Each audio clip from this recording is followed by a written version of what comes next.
mal parou, mandou tocarem as trombetas e as muralhas derrubou. Esse Deus se faz presente, vive no meio da gente, é o mesmo e não mudou, é o mesmo, aleluias. Esse Deus se faz presente, vive no meio da gente, é o mesmo e não mudou. Oh glória, aleluias. O Senhor permanece o mesmo, aleluias. Oh glória. Aleluias, louvado seja Deus. Aleluia. Deus seja Irmã, louvado, aleluias. irmã, está com a oportunidade para vir louvar o Senhor. Aleluia. Logo após a irmã Ana, eu quero convidar o diácono Rondinelli para vir fazer a oração dos dizimistas e ofertantes da casa do Senhor. E enquanto se recolhe as ofertas, a irmã Débora vem louvar. Amém? Saúde a igreja com a paz do Senhor Jesus. Irmãos, vamos louvar o 126. Bem-aventurado que confia no Senhor como fez Abraão.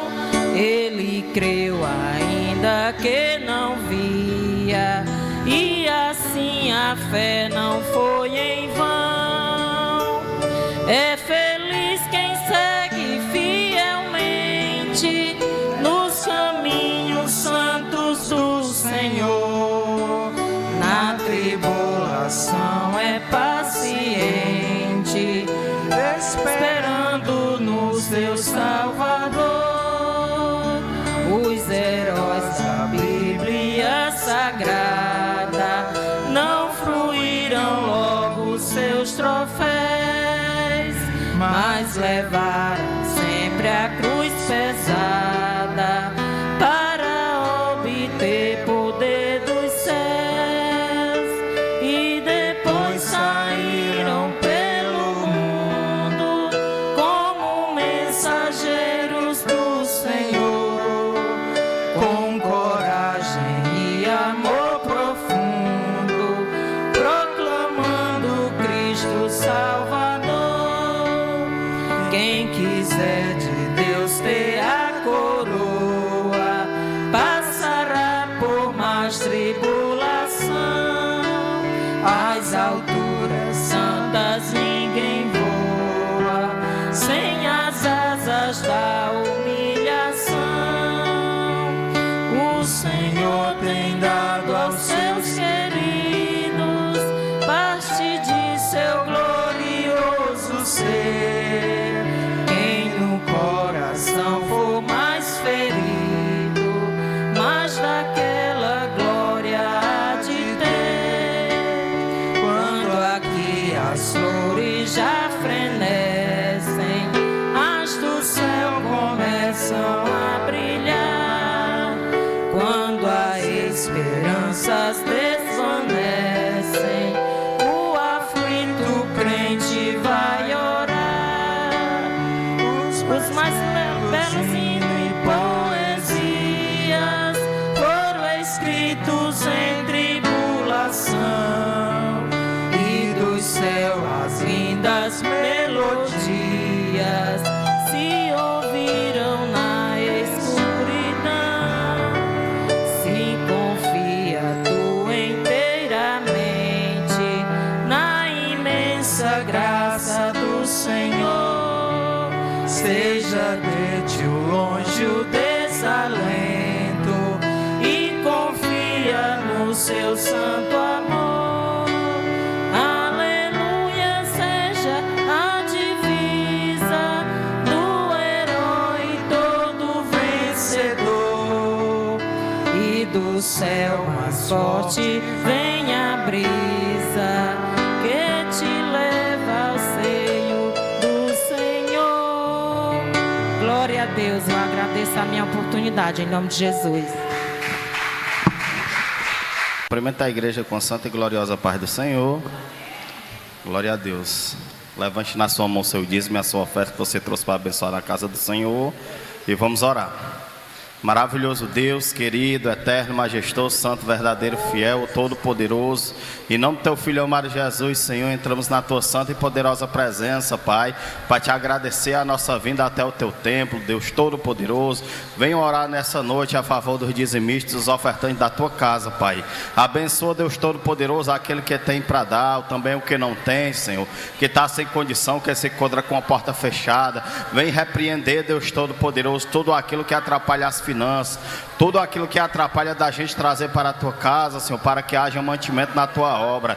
Deus todo-poderoso, tu és Deus que abre porta onde não tem porta, tu és Deus que abre porta onde não tem parede, tu és Deus que abre porta até dentro de outra porta, Deus todo-poderoso. Mas toma, Deus todo-poderoso, Deus santo, Deus verdadeiro, Deus fiel, a nossa vida em tuas mãos.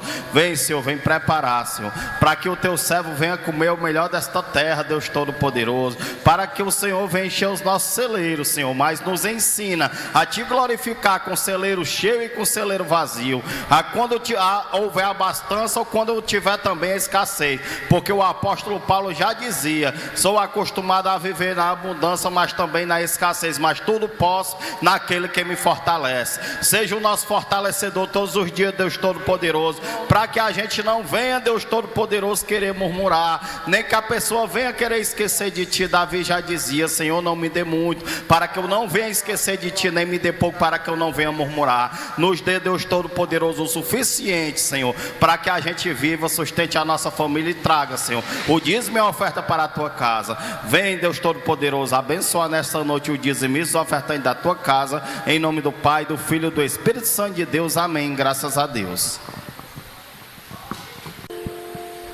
Salve, amada igreja, com a paz do Senhor Jesus. Vou voar em direção ao céu de Cristo.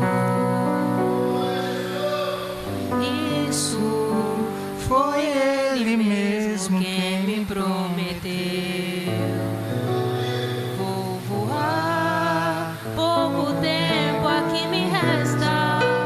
A minha alma está com pressa, sim, com pressa de no céu chegar.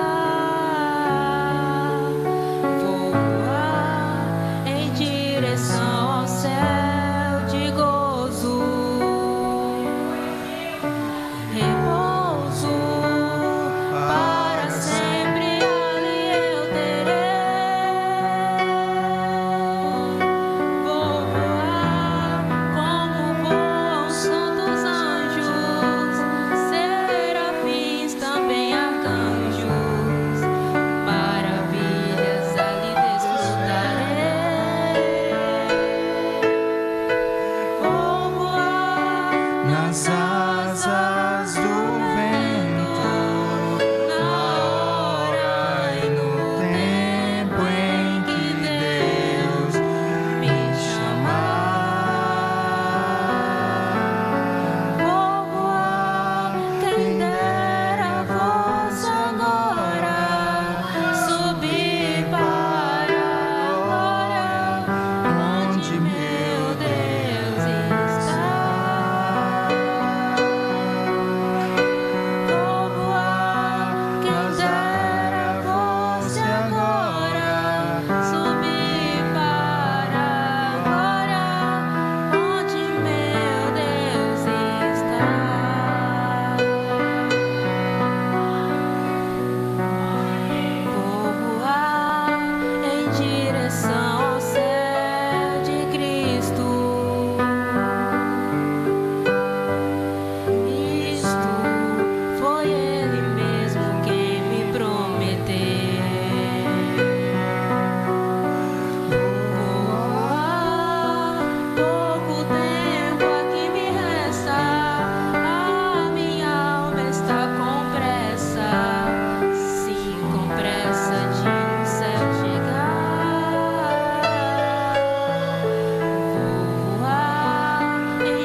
Glória a Deus, aleluias. Eu aqui já quero agradecer essa rica oportunidade, né, que o Senhor me deu nesta noite. E já quero passar a continuidade do trabalho para o pastor Vicente. Receba o servo do Senhor com as palmas bem alegres para Jesus. Glória a Deus. Saúde a igreja na gloriosa paz do Senhor, amém? Eu quero convidar os irmãos para abrir as vossas Bíblias na segunda carta a Timóteo, capítulo 3. O tema desse assunto é exortação à perseverança na doutrina e a pregar em todas as ocasiões, mas nós vamos ler aqui no versículo 16, segunda carta a Timóteo 3,16, que nos diz assim: toda a escritura divinamente inspirada é proveitosa para redarguir, para corrigir, para instruir em justiça, para que o homem de Deus seja perfeito e perfeitamente instruído para toda boa obra. Oremos a Deus. Senhor nosso Deus, nosso Pai, mais uma vez, Senhor, nós nos apresentamos diante de Ti, suplicando os dons do Teu Espírito para que nós possamos ministrar a Tua santa palavra. Manifesta, Senhor, o dom da palavra da ciência, da sabedoria. Manifesta também o dom do discernimento, Senhor, do Teu Espírito, para que nós possamos, pelo Teu Espírito, discernir o que o Senhor quer nos falar, à igreja, individualmente a cada um de nós. Me dê, Senhor, as palavras de sabedoria para falar. Me dá, Senhor, sabedoria para transmitir e ensinar a Tua palavra. Amém. Pode assentar, meus amados. Glória a Deus. Meus irmãos, nós estamos numa sequência de estudos do nosso regimento interno bíblico, né? Eu faço esses registros iniciais porque talvez quem vai ouvir faça essa pergunta, né? E são vários vídeos. Alguém pode dizer assim, mas não já tem a Bíblia? Para que o regimento interno bíblico? O regimento interno bíblico é a nossa declaração de fé bíblica também, é para que a igreja, o corpo ministerial dessa instituição, saiba as doutrinas que a igreja defende, principalmente aquelas doutrinas que muitas igrejas, denominações já abriram mão para agradar as pessoas, para manter as pessoas na igreja. Nós queremos que todos permaneçam na igreja, na presença de Deus. Uma das missões da igreja é pregar, ensinar, é orar, mas também apacentar, né? Cuidar. Porém, nós não podemos negociar a palavra de Deus no sentido de permitir ou concordar com práticas que a palavra de Deus condena, porque nós seremos diante de Deus cúmplices, tá? Então, é por isso que nós somos conservadores das doutrinas fundamentais da fé cristã, principalmente aquelas doutrinas que estão direcionadas, voltadas para as questões morais e espirituais, né?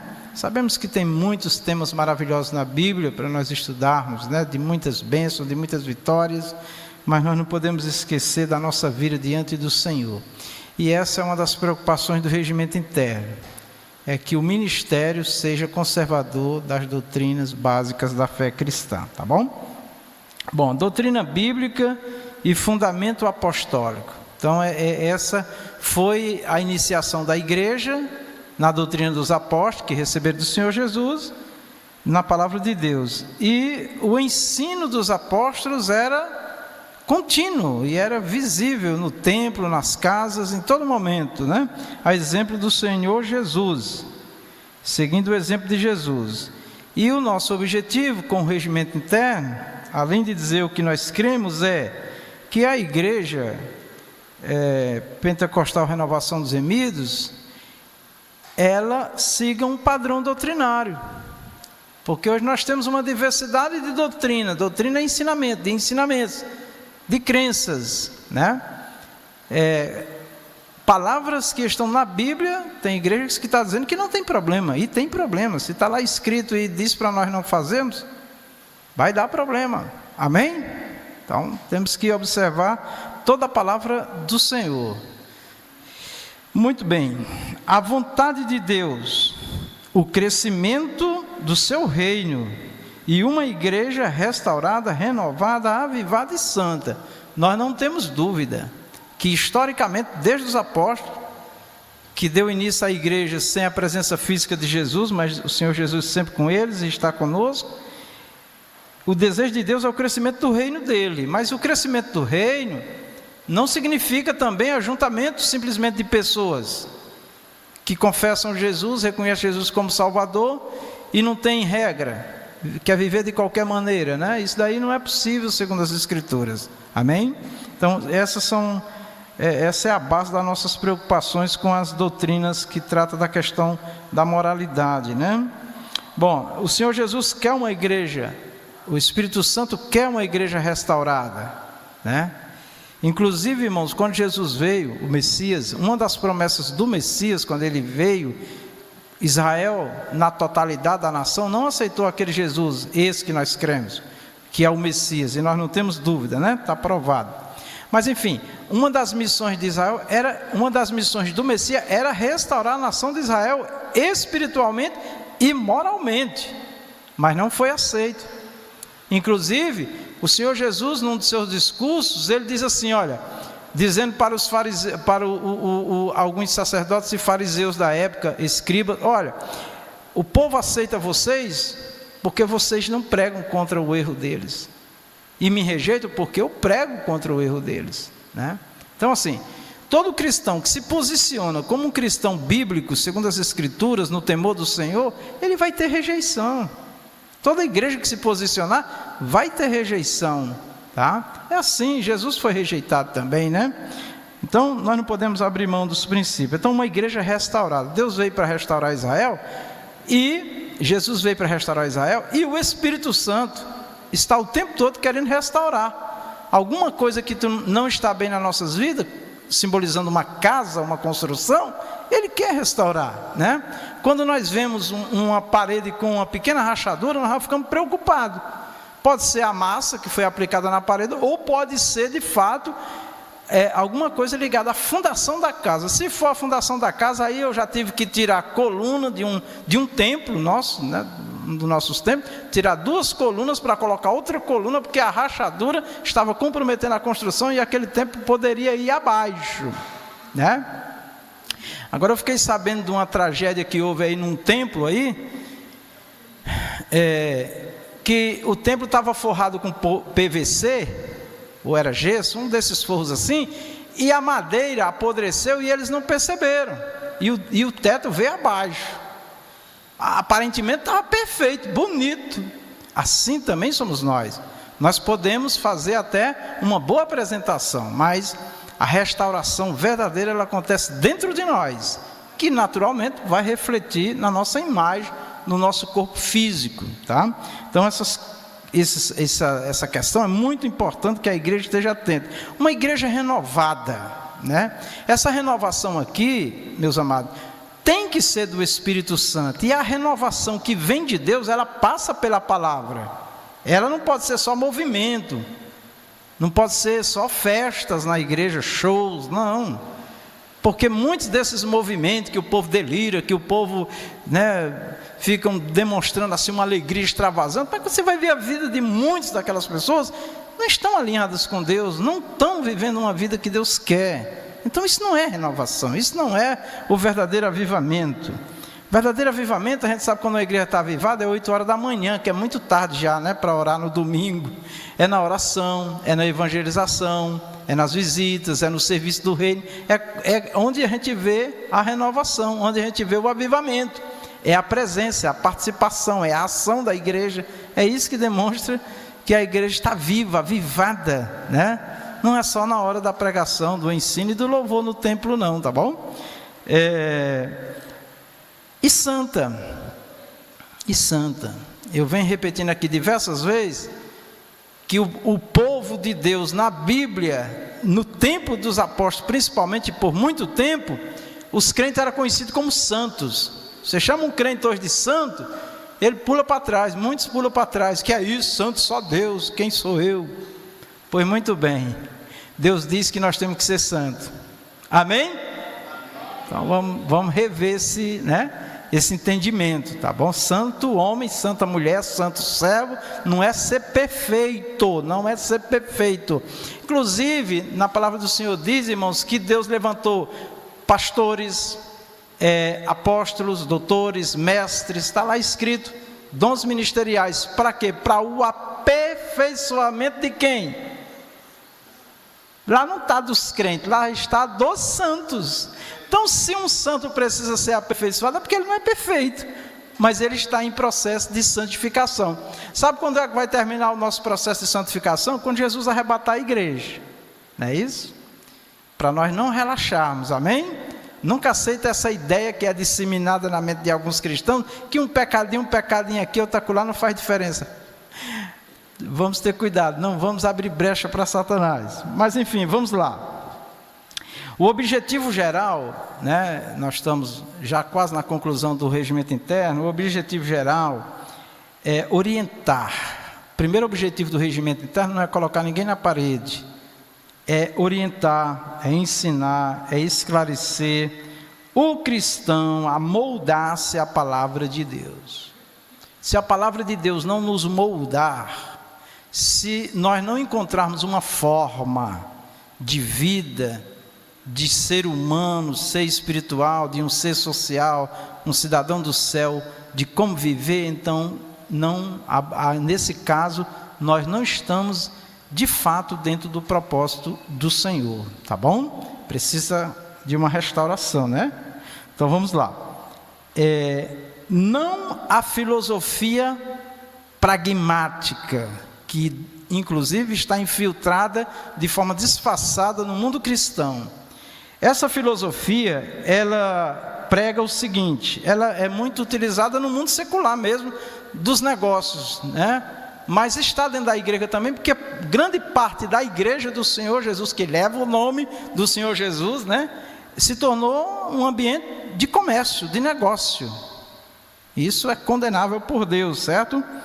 Então, não a filosofia pragmática que valoriza apenas o resultado, tá? O que importa na filosofia pragmática que domina o mundo são os resultados, e esses resultados estão falando de igreja, porque no mundo nem se fala. Na igreja os resultados eles estão muito mais voltado, muito mais voltado, dentro dessa filosofia, para a parte material e financeira. E infelizmente isso traz grandes escândalos à igreja do Senhor. Muitos cristãos são criticados, porque o povo que está no mundo pensa que toda igreja evangélica cristã é a mesma coisa, e não é a mesma coisa. As denominações, elas têm lideranças que dirigem, que organizam essas igrejas, tá? Eu não vou falar isso para me gloriar, não, mas é um fato. Não acontece só comigo, não. Mas eu recebi um amigo meu que não é crente essa semana na minha casa, e conversamos de muitas coisas, e ele disse uma coisa assim para mim, nem uma vaidade para mim, eu só quero servir. Mas ele disse assim: eu não consigo esquecer do senhor, pastor, trabalhou há muito tempo comigo. Aí ele disse assim: para encontrar um pastor assim, com a mente do Senhor, com a cabeça do Senhor, tem que andar muito, Quando ele diz andar muito, ele está falando da quantidade de cristãos e de líderes que tem, e são poucos que de fato procuram viver a verdade, de verdade.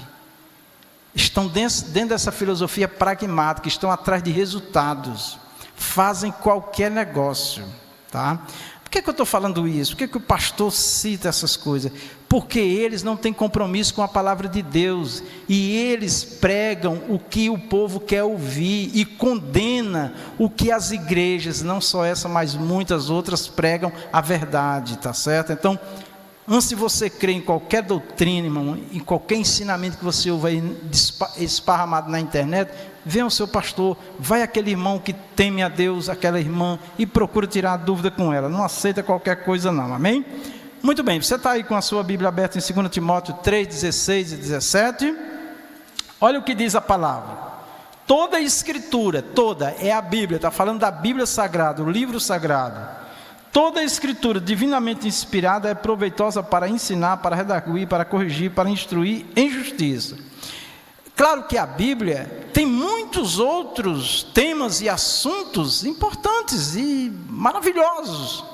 Mas percebam que o apóstolo Paulo, ele coloca aqui nessa lista os pontos que nós devemos colocar mais atenção. O primeiro é o ensino, o que eu estou aprendendo na Bíblia para servir a Deus e aos homens, é claro, também, conviver com os homens, né? Para redarguir, tá? Arguir. Ouçam bem, eu tenho que me sentir arguído. Para ficar mais incompreensível, quando a nossa professora, né, principalmente há muitos anos atrás, mandava a gente estudar a tabuada que a gente ia lá para falar, eu não esqueço da minha professora, que ela dizia 5 vezes 5. Se eu disser 5 vezes 5, ela vai estudar de novo que você não aprendeu não, porque eu tinha que dizer 25. Né? Então assim, nós temos que ter na ponta da língua, né? Claro que isso não é da noite para o dia, isso é um processo, a resposta de Deus para a nossa vida. Olha, irmãos, assuntos muito simples, os cristãos ainda têm dúvida. E olha quanto ensino, meu Deus do céu. Mas amém, toda dúvida ela é ouvida e ela é explicada, tá? Para redarguir, nós temos que nos sentir arguídos. A Bíblia nós temos que estar sempre nos vendo nas Escrituras e procurando estar aprovado, tá? Como diz a palavra, procura apresentar-te diante de Deus aprovado. A palavra está dirigida ao obreiro, mas vale para todos nós, todos os servos. Redarguir para corrigir. Pronto, aqui é outro ponto que a Bíblia trabalha em nós, que muitas vezes nós não queremos aceitar, quando não nos é conveniente. Muitos vivem uma fé da conveniência, daquilo que dá com ele. O que não dá, Jesus, não leva mal não, mas eu vou viver assim mesmo. Não, se tem algo que nós precisamos mudar, que a Bíblia diz que nós estamos errados, nós devemos nos jogar aos pés do Senhor, pedir misericórdia ao Senhor, poder, graça, para obedecer. Perguntaram para Jesus assim, quando Jesus falou que dificilmente um rico entra no reino dos céus, né? Devido à situação do jovem rico, que negou Jesus pelas riquezas, pelos bens materiais. Aí o jovem rico, os discípulos, quando vê Jesus dizendo que era muito difícil um rico entrar no reino dos céus, eles dizem assim: quem é que pode se salvar? Olha a pergunta que fizeram para Jesus: quem é que pode se salvar? Quem é que não quer ser rico materialmente? Todos nós, né? Amém? Não é pecado querer ser rico, querer ter os bens materiais. Pecado é colocar essas coisas acima de Deus, acima da vontade do Senhor, da palavra do Senhor, estar em primeiro lugar. Isso é que é o pecado, tá bom? Porque na Bíblia tem muitos homens riquíssimos, né? Jó, que era o primeiro homem da lista no tempo de Jó, Deus disse: não há ninguém na terra igual a Jó. Era o homem mais rico do Oriente. E não era só rico materialmente, não, também em sabedoria. Mas era um servo fiel, amém? Então, nós devemos ler a Bíblia, e se na Bíblia está dizendo que eu estou agindo, fazendo errado, eu tenho que me dobrar. Eu tenho que me dobrar.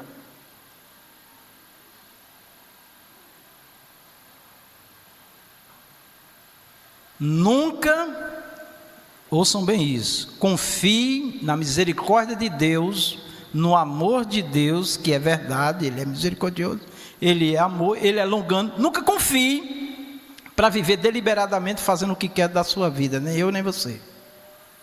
Porque o amor, a misericórdia, a justiça, toda a bondade do Senhor não se separa da justiça, amém? Andam juntos. Porém, Deus sabe quem quer servir Ele de verdade, e Deus sabe quem está enganando. e se enganando, né? Porque ninguém engana a Deus, né?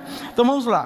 Para corrigir, é um dos objetivos das Escrituras. Estamos tratando aqui exatamente de questões morais e até voltar também para a espiritualidade em relação à fé exercida no Senhor. Aí diz, para instruir, né? Para instruir, que está também ligado com o ensino. Mas o ensino, ele é mais visto assim como eu receber informação. E o instruir é como pegar na mão e sair levando por aqui, assim, ó, faça assim. É aquela hora que o pastor chama o irmão para conversar, que um irmão também chama outro irmão para conversar. Olha, irmão, essa situação assim não está bem diante de Deus, tal. De uma forma educada, de uma forma sem expor a pessoa, sem envergonhar a pessoa, tá bom? Então, a instrução é aquele ensino mais prático, mais da convivência, tá bom? E Deus quer também conosco esta convivência. E Ele colocou por último aqui, em justiça. Em justiça. O que é um servo de Deus praticar a justiça? É fazer o que Deus manda. A justiça significa, literalmente, dar ao outro o que é dele. O que é meu, o que é do outro é do outro. Dá a César o que é de César, dá a Deus o que é de Deus. Então justiça é isso, é dar a cada um o que lhe é devido. Pronto.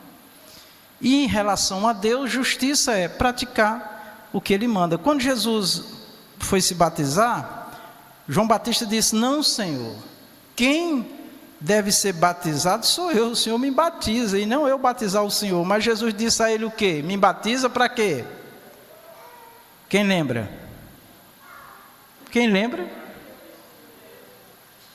Não ouvi não. Isso. Tá? Porque...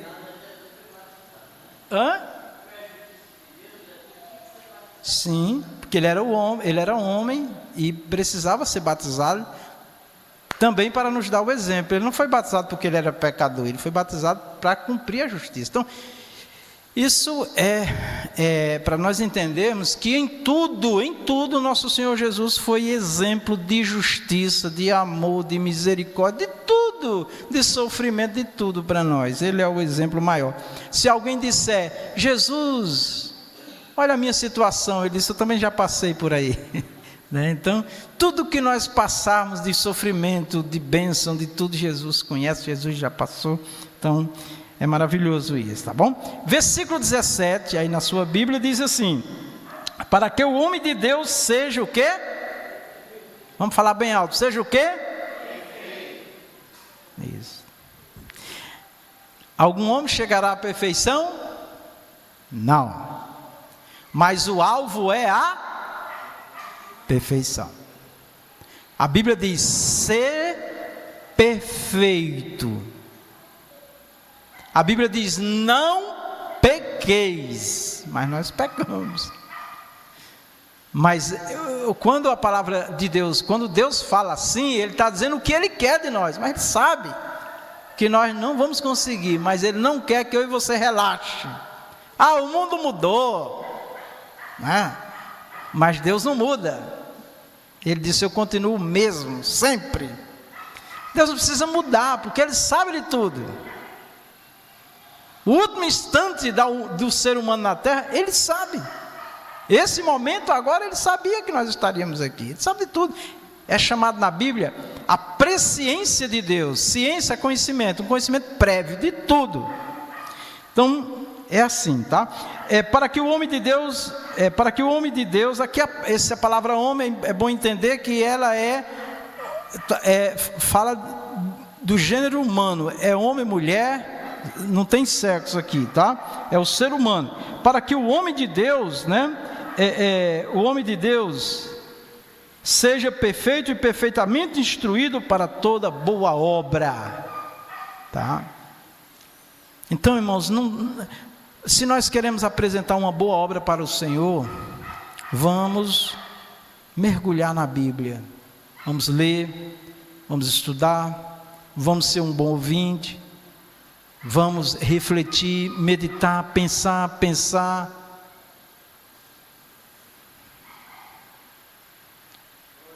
Agora vamos ao Evangelho de João, capítulo 14, versículo 21 a 24. Se você for rápido, você pega aí na Bíblia.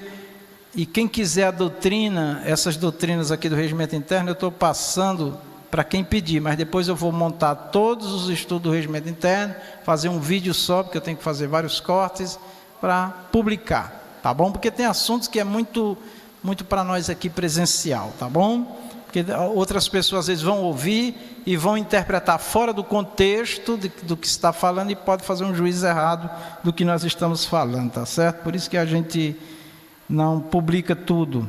Evangelho de João 14, 21 a 24. São palavras do Senhor Jesus, ditas por ele, certo? Aquele que tem os meus mandamentos e os guarda, esse é o que me ama. E aquele que me ama será amado de meu Pai, e eu o amarei. E me manifestarei a ele. Eu quero que os irmãos, eu repito muito, mas é para ver se fixa. Percebam a ordem bíblica da comunhão do homem com Deus. A primeira palavra-chave aqui da comunhão com Deus é o amor de Deus para conosco e o nosso amor para com Ele. E a prova do nosso amor para com Deus é o desejo. É o desejo. Bendito o varão que tem prazer na lei do Senhor, é prazer na palavra. Ela pode vir contra mim ou não, ela pode eu gostar ou não, mas eu tenho prazer, é Deus que está falando, amém, Senhor, eis-me aqui, Senhor. Então Jesus diz, Jesus no Novo Testamento, porque quando fala de mandamento, de ordenança, é lei, não, isso é lei, não, a relação com Deus é por amor primeiro, mas depois tem que observar o que o Senhor manda. Olha, aquele que tem os meus mandamentos, ele diz, e os guarda. Esse guardar poderia ser assim, e obedece. Esse é o que me ama. É Jesus. E aquele que me ama será amado de meu Pai. Está vendo? Se eu amo Jesus, eu amo a palavra, a doutrina dele, e eu sou amado pelo Pai. Ao contrário, essa cadeia aí de relacionamento está quebrada. Aí ele diz, e eu o amarei e me manifestarei a ele. Eu nunca vou acreditar, irmãos, que o Espírito de Deus está ensinando, operando na vida de pessoas que vivem uma vida desordeira, que não teme, que anda fazendo o que o diabo quer. E os irmãos sabem, que eu já repeti várias vezes, nós já sabemos, tá? Então, eu não creio. Já teve gente que diz assim, não, mas ele não sabia e ele falou comigo, sim. Mas isso não justifica que Deus está na vida dessa pessoa. Existe o espírito de adivinhação, amém, irmão? O Espírito Santo de Deus não pode operar na vida dessas pessoas. Operar, que eu digo, é estar ali presente, vivendo e falando com ela vivendo uma coisa, né? E na hora que se diz usada por Deus, Deus vai usar ela se ela está vivendo uma vida desordeira, tá certo? Não estamos falando de perfeição, certo? Mas estamos falando de pessoas que de fato procuram viver uma vida reta diante de Deus, tá bom? Muito bem, vamos lá. Versículo 22 ele diz, disse-lhe Judas, não Iscariotes, Senhor, de onde vem que hás de se manifestar a nós e não ao mundo? Jesus respondeu e disse, se alguém me ama, guardará a minha palavra, e meu Pai o amará, e viremos para ele o quê? Faremos nele morada. Olha que coisa tremenda, irmãos. Quem ouve a palavra do Senhor, quem procura viver a palavra do Senhor, quem quer realmente saber o que Deus quer da vida dele, e se entrega realmente de coração a Jesus e a palavra, é garantida a presença do Pai, do Filho e do Espírito Santo na vida dele, que é um Deus só, tá? Versículo 23, Jesus respondeu e disse, se alguém me ama, guardará a minha palavra, e eu e meu Pai, e meu Pai o amará, e viremos nele, faremos nele morada. Versículo 24, quem não me ama, não guarda as minhas palavras. Ora, a palavra que eu ouvi não é minha, mas do Pai que me enviou. Quando Jesus está falando que a palavra não é dele nesse momento, ele está falando como homem, tá certo? Ele está falando como homem. E nós temos que separar o que é do homem e o que é de Deus. É só isso, tá? Apesar de Jesus ser 100% homem e 100% Deus, mas ele assumiu a forma humana enquanto esteve na terra, 100%. Bom, atitudes indispensáveis para interpretar e aceitar as Escrituras Sagradas, Bíblia. A primeira condição, irmãos, para Deus operar em nós, a primeira condição para Deus operar em nós é a humildade. É um coração humilde. Quando você lê na Bíblia, falando de coração e de comportamento humano, esse coração é o ser interior, é nós aqui dentro. Porque o que os irmãos veem e eu vejo nos irmãos é uma roupa, né? Uma veste de carne, mas o verdadeiro ser humano está dentro, é invisível, é imaterial, alma e espírito. Então, primeira condição para Deus operar em nós, irmãos, é um coração humilde. Na Bíblia, humildade, na prática, é o esvaziamento de si. Jesus disse assim: negue-se a si mesmo. Tome a sua cruz e siga-me. Negue-se. Renuncie a você mesmo. Renuncie a mim mesmo. É assim. Enquanto isso não acontece na nossa vida, nós ficamos nos batendo, porque nós humanos, eu me incluo às vezes, querendo ficar se justificando dos nossos erros. Mas se nós estamos errados, se nós estamos em falta, vamos sim nos humilhar no sentido de negar nós e aceitar o que Deus quer da nossa vida. Então, vai ler a Bíblia, vai com o coração esvaziado de si, para Deus falar com você, para Deus falar comigo. Senão, eu vou ficar querendo ler um texto e querendo que o texto fale o que eu quero falar. Isso é perigoso, porque eu posso estar torcendo a Escritura, fazendo ela falar, fazendo Deus falar uma coisa que Ele não está falando. Bom, então humildade na prática é negar a si mesmo.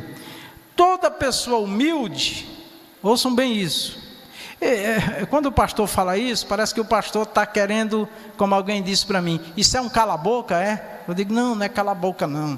Isso daqui é para a gente reconhecer quem nós somos, os nossos erros, nossas faltas. Não é um cala-boca, não é mandar calar a boca. Submissão, a pessoa já pensa que ele vai ser um boneco, que ele vai ser um escravo, que ele vai ter que fazer tudo que mandam. Não, é o que Deus manda, é o que a palavra manda, porque Deus é que tem todo o poder.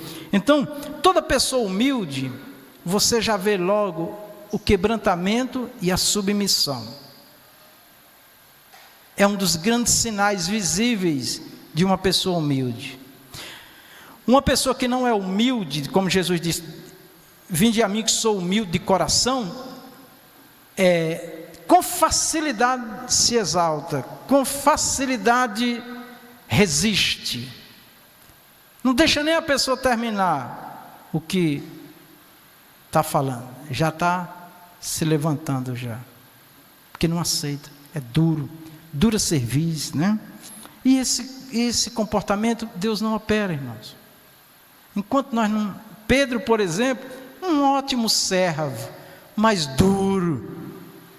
Jesus disse para Pedro: olha Pedro, hoje ninguém consegue te dominar, mas um dia vão pegar na tua mão e vão te levar para onde tu não quer. E foi isso que aconteceu. Pedro foi um mártir da igreja, deu a vida pela causa do Evangelho. Eu já vi crente dizer para mim: não me queira ver bravo não, hein? Eu digo, misericórdia, Jesus, né? Amém, deixa o irmão na mão de Deus.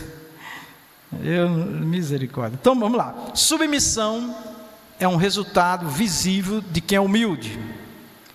Quem é humilde, quem é submisso, com facilidade é moldado. O moldado aqui, o exemplo, a figura na Bíblia é de um vaso, né? Quem é o oleiro? É Deus. O oleiro pega o barro e ele amassa, né? E faz do barro o que ele quer. Diga, eu sou o barro. Deus é o oleiro. Pode amassar. Faça como o Senhor quiser. E ainda tem uma coisa, o oleiro, depois de formar o vaso bem bonito, o que é que ele faz com o vaso? Quase todos queima, né? Bota no fogo, bota no fogo. Tem uns tijolos que a gente compra que o pedreiro diz: aqui eu não quero não, tá cru. Tá cru, tem que ser aquele bem queimado. Aquele tijolo queimado é bom, que ele bate com a colher, chega tine, né?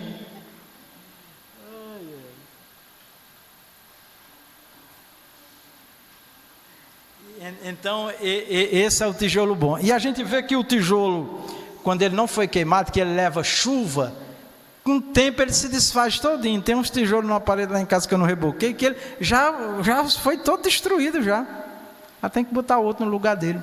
Assim somos nós. O crente, ele tem que passar pelo fogo, amém, irmão? Enquanto for cru,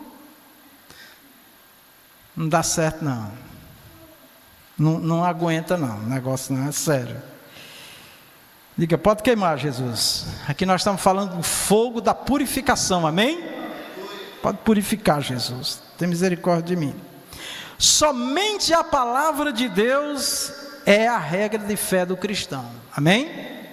Quando a gente diz, isso é um conceito, quase todo, nas igrejas cristãs em geral, né? Que a Bíblia é a nossa regra de fé e prática. Regra de fé: a fé que eu exerço tem que ter Bíblia, tem que estar contextualizado na Bíblia. A prática: como eu vivo, como eu me relaciono, como eu me comporto, compro, vendo, como é que eu vivo.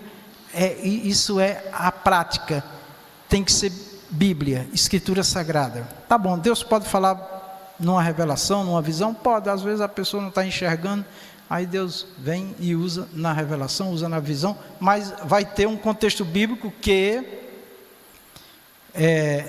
afirme que aquela visão, aquela revelação, quando se trata de doutrinas, estou falando de doutrina, de como viver, as visões e as revelações tem que ter um contexto bíblico, tá bom? Contexto bíblico que a gente pode encontrar algo na Bíblia que tem a ver com o que está se dizendo. Evangelho de João 8,31, quem for rápido, é bem conhecido nosso, né? Isso aqui já está virando um ABCD, né? Nosso, a carta de ABCD. Vamos lá. Evangelho de João 8,31. Jesus dizia, pois, aos judeus que criam nele.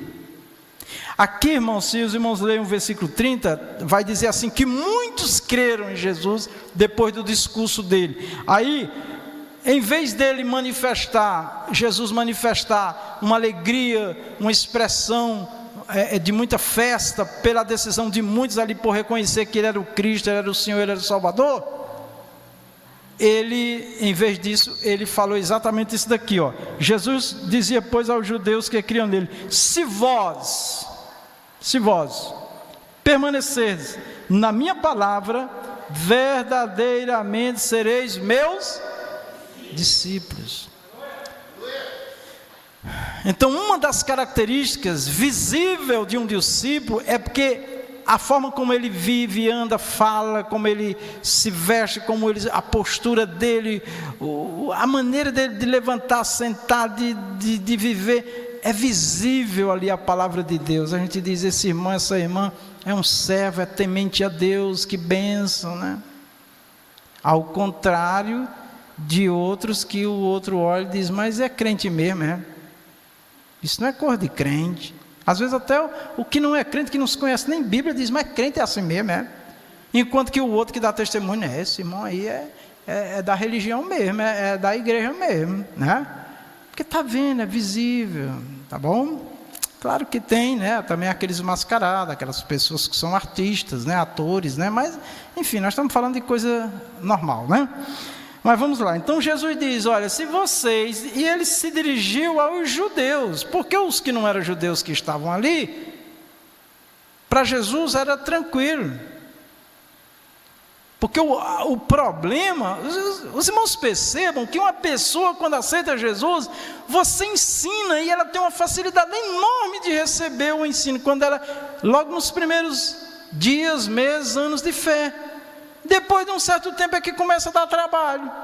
Já perceberam? Que era para ser o contrário, né? Era para ser o contrário. Mas enfim, só Deus para nos entender, né? Eu estou incluído também. Vamos lá. Então, O verdadeiro discípulo de Jesus, ele é um grande observador e procura viver a palavra. É isso que Jesus está falando. Evangelho de João 6,68. Evangelho de João, capítulo 6, versículo 68. Evangelho de João. Você vai avante aí um pouquinho em João. Respondeu-lhe, pois, Simão Pedro: Senhor, para quem iremos nós?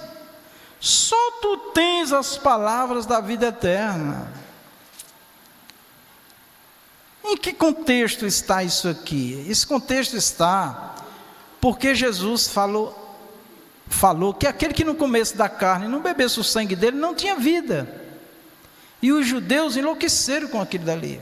Que história é essa que ele está dizendo que as pessoas têm que comer a carne dele, beber o sangue dele? Não estava entendendo. Jesus também não estava falando de Santa Ceia. Jesus estava falando de aceitá-lo em carne e em sangue, como homem, que era o Messias, que era o Cristo. A doutrina de Jesus não aceitava. Mas nesse mesmo capítulo, se os irmãos for lendo lá, os irmãos vão ver que Jesus vai dizer assim, ó, olha o que Jesus diz, ó, ele diz, ninguém vem a mim, se o Pai que me enviou não o trouxer.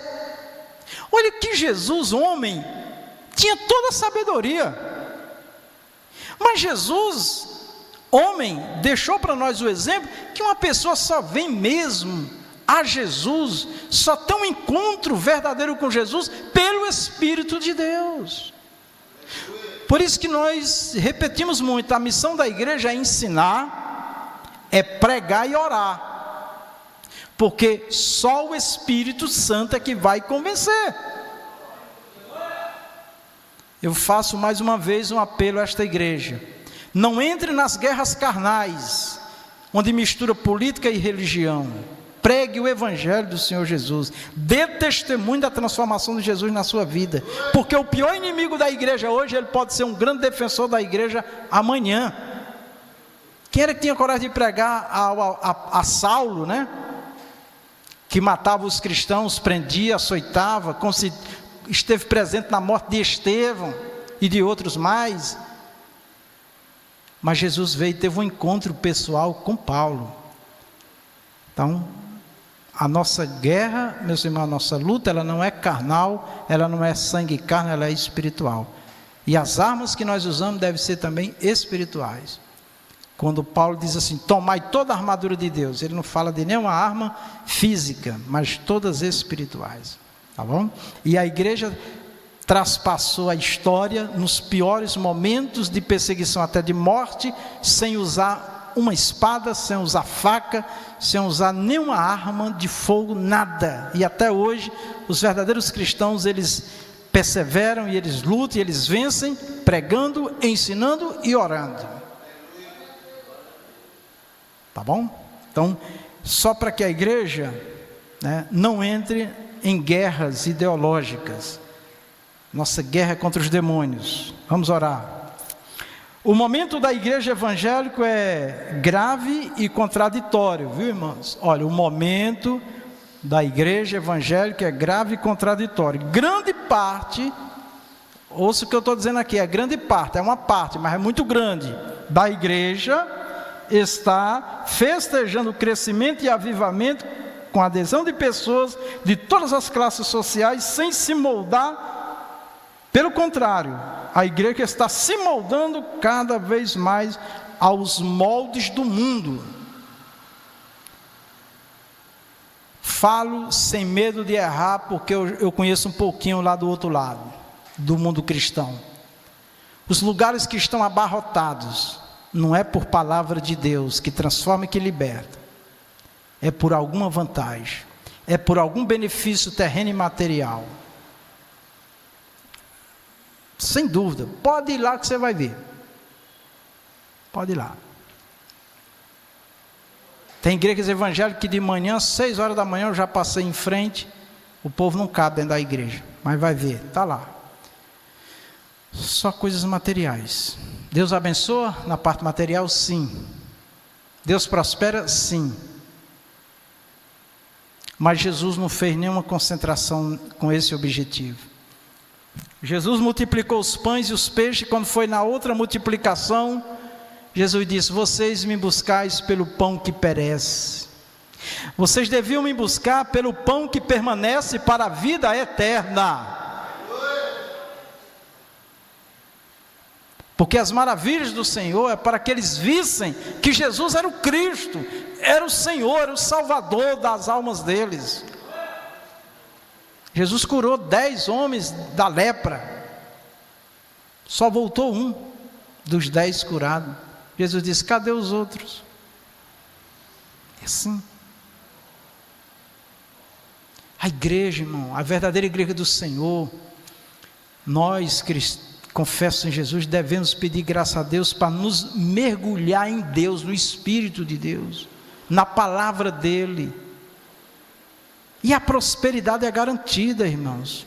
Se nós procurarmos adorar, servir, observar a palavra do Senhor, a prosperidade vem automática. Jesus disse: olha, buscar em primeiro lugar o reino de Deus, e as demais coisas vos serão acrescentadas.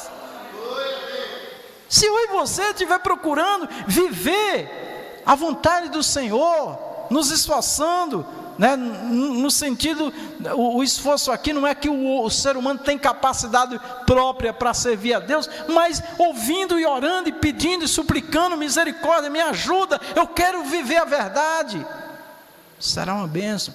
Então, já algumas, pelo menos assim na minha visão, né, há uns 20 anos, a igreja ela entrou sem limite num mundo de fantasias, irmãos, de materialismo, de coisas terrenas. E os movimentos que parecem espiritual, a gente vê que não traz transformação. A pior coisa que eu já vi alguém testemunhar foi num show gospel, uma cantora, um cantor jogou uma peça íntima, agora eu nem lembro direito, para a plateia, igual o mundo, as pessoas delirando, adorando aquelas pessoas. Isso não é culto a Deus, isso não é avivamento, irmão. Avivamento, eu vivi o avivamento na igreja, que a igreja orava 1 hora de oração antes de um culto, e o povo falando língua estranha, cheio do poder de Deus, se levantava, Deus falava, as maravilhas aconteciam, não precisava de nenhuma estratégia humana, porque Deus não precisa disso. Então a igreja, tem igrejas aí que estão bombando, como diz na linguagem aí das mídias, né? Pregadores, né? Milhões e milhões de seguidores, mas eles não mexem com o pecado de ninguém, viu? Pode ficar pecando, viu? Teve uma pessoa que congregava aqui, que disse para um familiar assim: eu não sei porque que o pastor fica ensinando essas coisas, e querendo que a gente esteja sempre na igreja, e fazer isso, fazer aquilo. Jesus já morreu por nós, já está todo mundo salvo, para que isso? Olha que ponto chega a cabeça de uma pessoa que vive nesse mundo de fantasias, de mentiras e de enganos. Não precisa fazer nada, isso é muito fácil. Levando o dízimo, que não é um dízimo, viu? Porque lá não tem só um dízimo, viu? Eu fui numa gráfica há muitos anos atrás, pedi um modelo de envelope de dízimo, né, que eu queria ver. Me trouxeram lá de umas 2 igrejas lá. Irmão, tinha dízimo de tudo, irmão. Sabe? Tudo tinha um dízimo. A pessoa dava um dízimo, não é da renda dele, é de qualquer coisa. Para qualquer coisa ele tem que dar um dízimo. Isso é um absurdo, um negócio desse, irmão. Misericórdia. Eu digo: mas que tanto dízimo é esse? Não, é porque é assim mesmo, para manter a obra de Deus. É para manter a obra de Deus. É certo. Então, isso não é crescimento, isso não é renovação espiritual. Tá certo?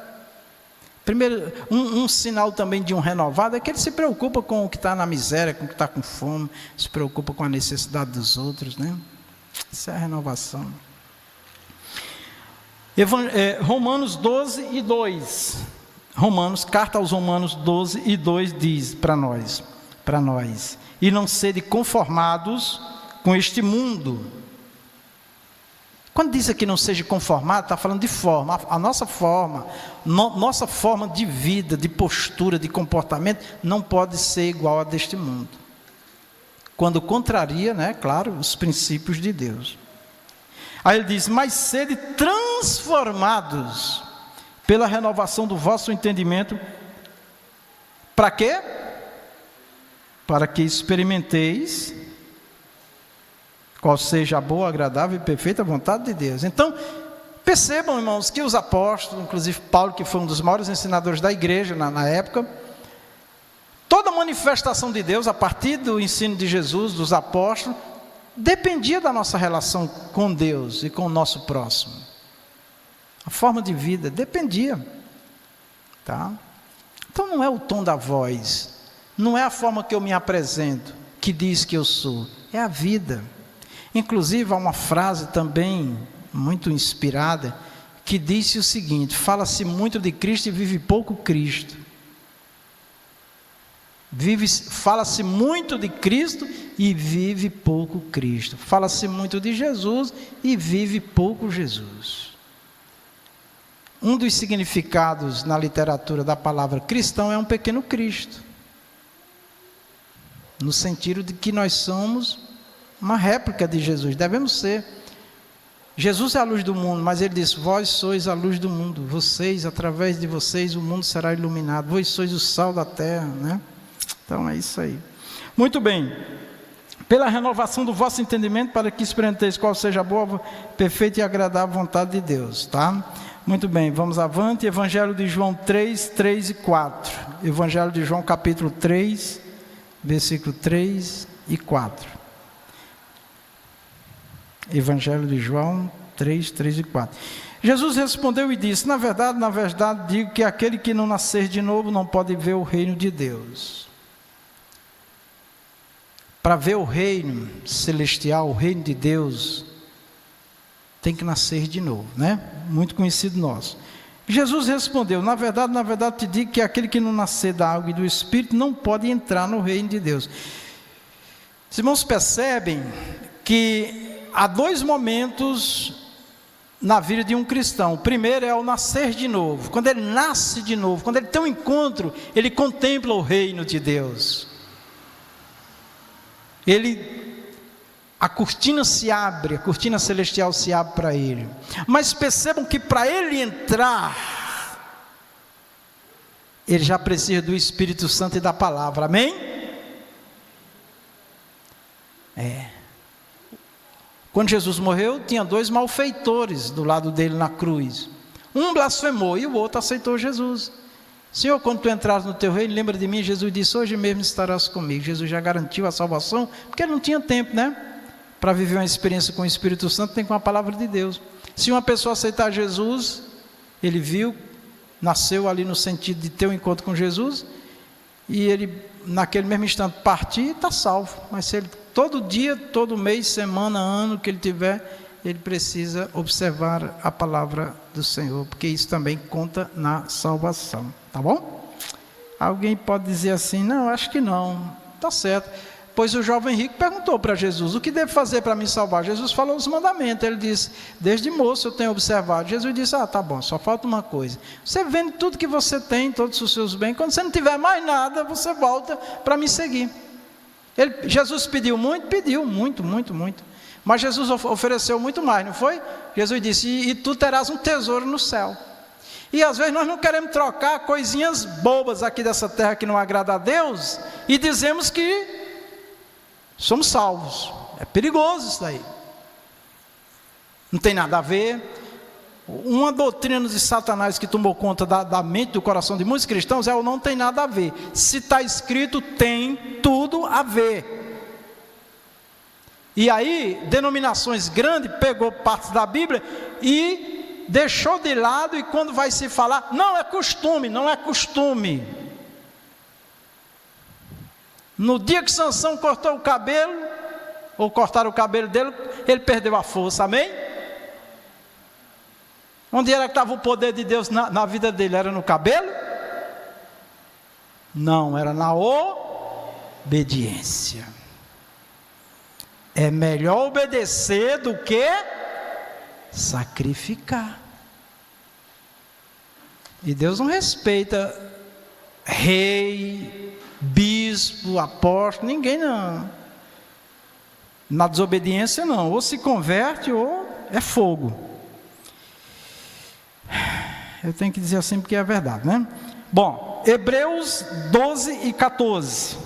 segui a paz com todos e a santificação, sem a qual ninguém verá o Senhor. Eu como servo, você como servo, devo ter a paz de Deus no meu coração, para ter paz com o meu próximo. A Bíblia diz, se depender de vós, se depender de mim e de você, tende paz com todos os homens. Amém? Então, isso é um mandamento. Isso é um mandamento. Nós temos que ter paz sempre, ser um pacificador. Tá bom? 1 Pedro, primeira carta de Pedro, capítulo 1, versículo 15 e 16. Está escrito assim, mas como é santo aquele que vos chamou, sede santo também, em quê? Em toda a vossa maneira de viver. Linguagem, postura, tudo. Compra, vende, negócios. Eu conheci um crente que ele mentia no trabalho dele. Eu dizia, mas rapaz, tu é crente? Ele disse, mas aqui é uma mentira comercial, é uma mentira de trabalho. Aí o meu patrão, uma vez chegou, o meu chefe, que o meu patrão nem via ele, o meu chefe chegou e disse, o telefone tocou, atendi, aí a gente tinha um mute, no telefone é mute, é para o senhor, eu falei, pois o senhor, diga para ele aí que eu não estou, peça outro porque eu não posso mentir. Aí ele foi, pois tá bom, isso é crente, é uma besteira, então, vai lá, disse que eu não estou, pronto, disse que não está.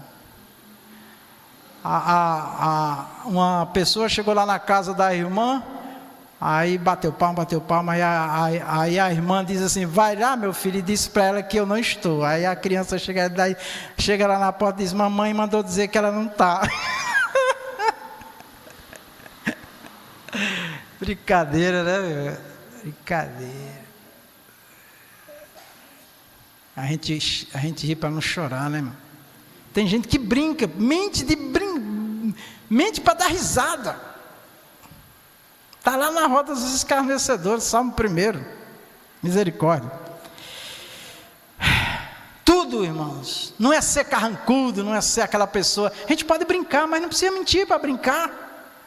A gente pode se divertir, mas desde que seja uma coisa saudável, uma coisa que não distrate o outro, não humilhe o outro, não desfaça do outro. Amém?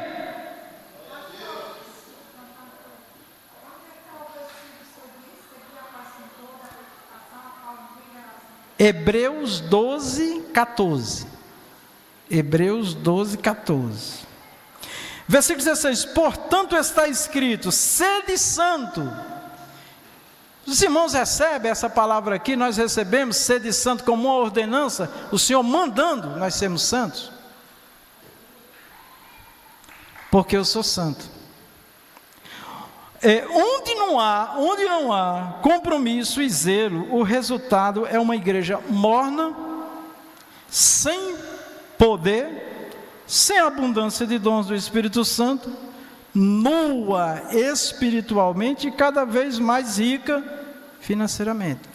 Então, lamentavelmente, irmãos, Deus não é contra a riqueza e prosperidade, mas lamentavelmente, as igrejas que enriqueceram e que enriquecem muito, elas abrem mão de muitos princípios de Deus, irmão. De muitos princípios de Deus. Eu ouvi casos agora de pessoas que estão se prostituindo, e um familiar chega e diz para o pastor, olha a situação, e o pastor ignora, e a pessoa está lá tomando ceia na comunhão, como se nada tivesse acontecendo, ele sabendo, normal. Aí vai outro crente, não pode na sua igreja, mas na minha pode, e nós estamos servindo a quem? As igrejas, os pastores?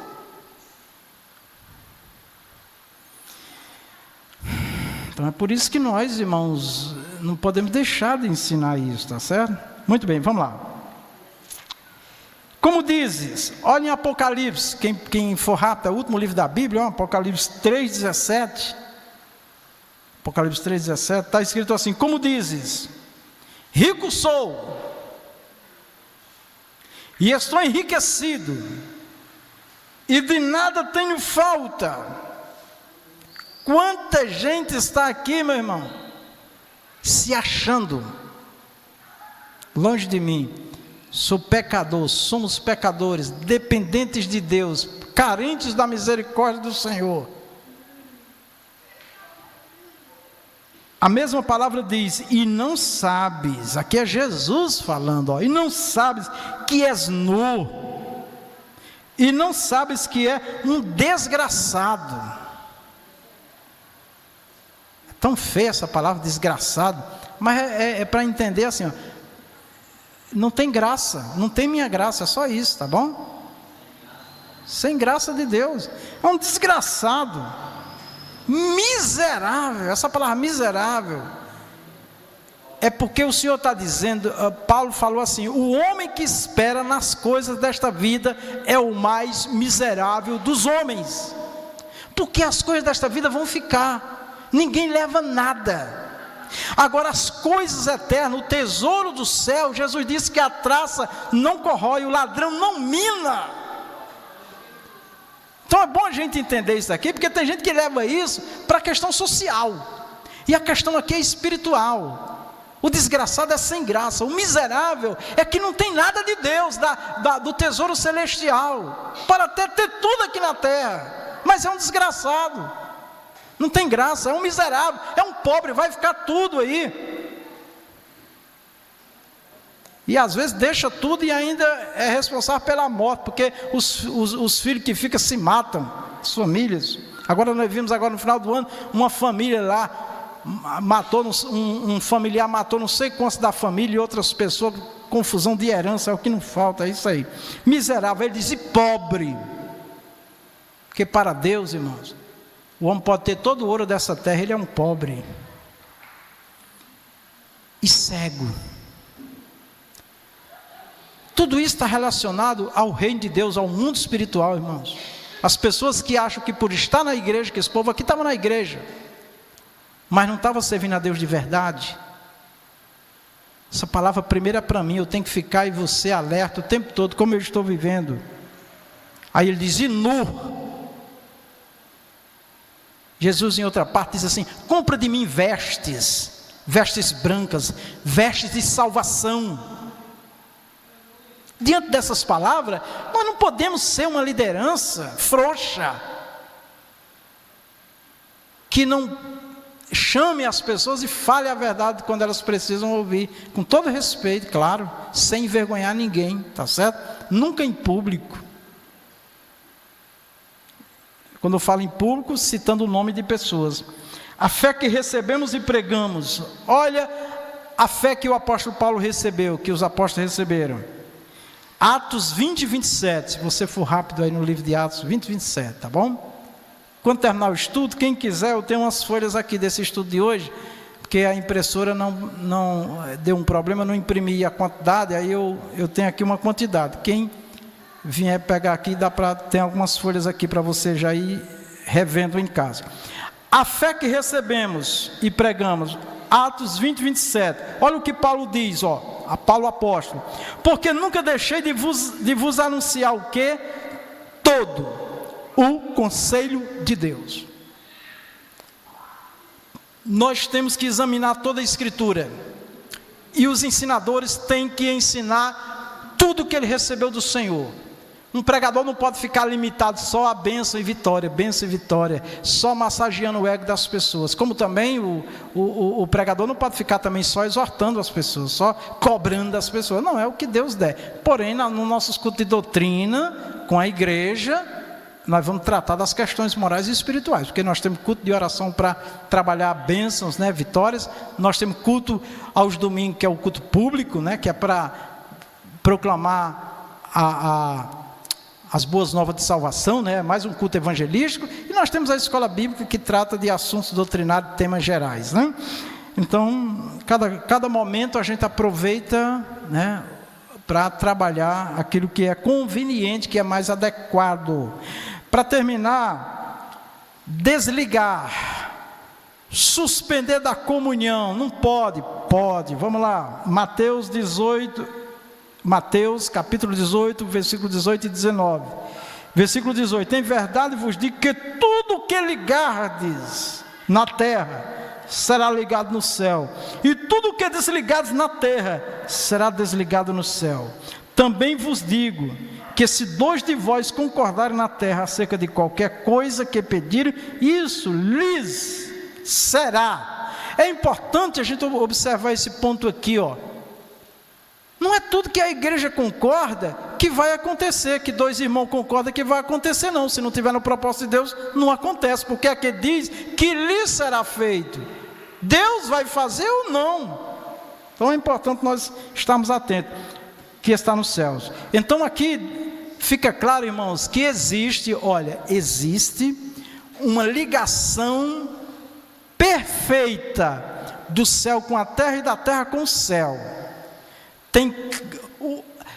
Lamentavelmente, o ser humano nos dias atuais, a humanidade quase que na totalidade não respeita mais liderança, nem institucional, secular, nem de igreja, nem nada.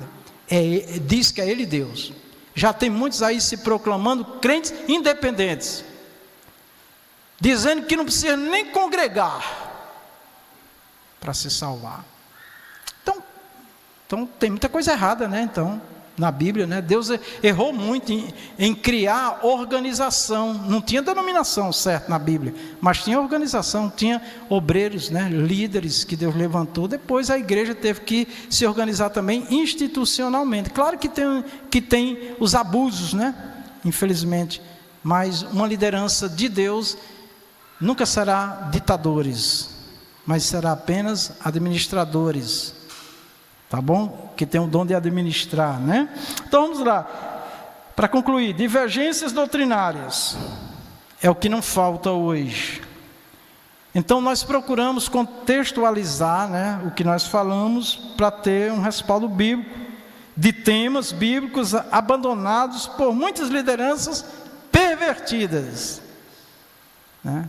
Porque hoje existe muitos líderes pervertidos, que pervertem o evangelho, dá outro significado, e Paulo já disse isso no passado, por Deus, pelo Espírito, eles torcem as Escrituras.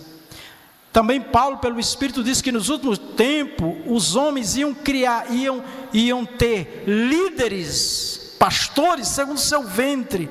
Quando fala de ventre, fala de desejos pessoais, o que lhe agrada. Tá certo?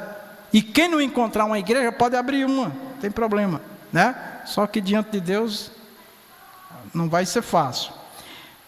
É necessário que a liderança da igreja local aceite e trabalhe temas doutrinários. Amém? As palmas engrandecem nosso Senhor Jesus. Glória a Deus. Eu falo que Paulo diz, tudo isso aqui, Paulo diz, é zelo de Deus por vós. Tá bom? A irmã Célia Barbosa pede oração pelos familiares, né? O sogro e a sogra estão bastante enfermos, né? A família está aflita. Vamos pedir a saúde dessa família, em nome de Jesus, tá bom? Vamos pedir pela Rayane, né? O milagre na vida da Rayane, para Deus operar e abençoar aquela jovem. O inimigo quer ceifar aquela vida, né? Espírito suicida, mas está repreendido em nome de Jesus. Domingo nós estivemos lá, um ambiente muito triste, né? Muitas pessoas ali, irmãos, sofrendo muito. Meu Deus, misericórdia, né? Vamos orar, fique de pé, vamos pedir as bênçãos do Senhor. Lembre desta doutrina, peça para o Senhor Jesus colocar nos corações o temor dele, né, em nós. Oremos. Senhor nosso Deus e nosso Pai Celestial, nós te agradecemos, nós te exaltamos, Senhor, nós te bendizemos, Senhor, na beleza da sua santidade. Invocamos neste momento, ó Deus, o teu poder celestial sobre nós, para que nós possamos viver a sua poderosa, gloriosa palavra, a sua vontade, O Senhor sabe que nós somos incapazes, se o Teu poder não estivesse sobre nós. Nos abençoe, meu amado Deus. Te louvamos, te adoramos pela sua bondade, pela sua misericórdia para conosco. Que o Senhor continue, ó Deus, guardando nossos corações em Cristo para a tua volta, Senhor. Meu Deus, eu peço por aquelas pessoas que estão enfermas, a família da irmã Sara Barbosa, faz um milagre naquela família. Pedimos, ó Deus, pela saúde da irmã Josefa, do pastor Rejano, do evangelista Zé Carlos, faz um milagre, ó Deus. Senhor, nós pedimos também pela Rayane, um milagre na vida daquela jovem e daquelas pessoas que estão ali, vivendo uma situação de vida, meu Deus, muito triste, mas para o Senhor nada é impossível. Inclusive ali tem servos teus, Senhor, que infelizmente perderam o controle emocional de suas vidas, estão vivendo uma situação muito triste. Tu pode fazer este milagre na vida daquelas famílias, ó Deus. Olha para a irmã Maria Melo também, dá a saúde dela, meu Deus, tem misericórdia, meu Deus, opera na família dela, em toda a família, Senhor.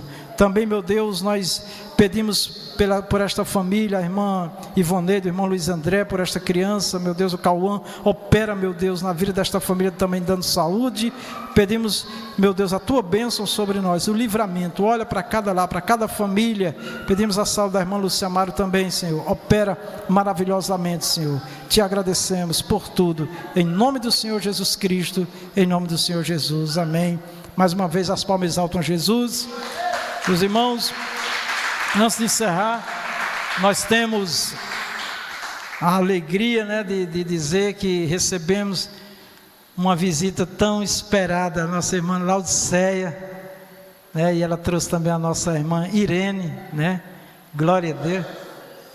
É muito bom, irmã Laudiceia, é uma história longa, depois eu vou falar um pouquinho dela para os irmãos, o que Deus fez na vida dela, na família dela, quando nós ainda estávamos em São Paulo, e ela é uma pessoa muito especial nas nossas vidas, né? Mesmo em São Paulo, está o tempo todo ligado conosco, com toda a obra aqui, tá bom? Depois, quem não abraçou, abraça a irmã Laudiceia e dê as boas-vindas a ela, e com certeza, sexta-feira ela já vai louvar e testemunhar aqui das bênçãos de Deus, tá bom? Irmã Laudiceia, seja bem-vinda, irmã Irene, seja bem-vinda, amém? A igreja diz amém? Glória a Deus, obrigado Jesus. Encurve as vossas cabeças e receba as bênçãos.